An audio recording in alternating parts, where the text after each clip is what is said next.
இயற்கைக்கு திரும்புவோம். Welcome to my channel. இன்றைக்கி குளியல் பொடியும் ஹேர் ஆயிலும் தயாரிக்கிறதுக்காக ஆவாரம்பூ பறிக்க வந்திருக்கோம்.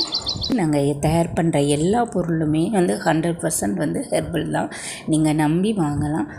சின்ன குழந்தையிலேருந்து பெரியவங்க வரையும் சோப்புலேருந்து ஆயிலேருந்து எல்லாமே யூஸ் பண்ணலாம். எல்லாமே நாங்கள் ஹெர்பல் மூலம் தான் பண்ணுறோம். மரச்செக்கு ஆயில் தான் வாங்கி பண்ணுறோம். சல்ஃபர் இல்லாத ஆயில் தான் பண்ணுறோம்.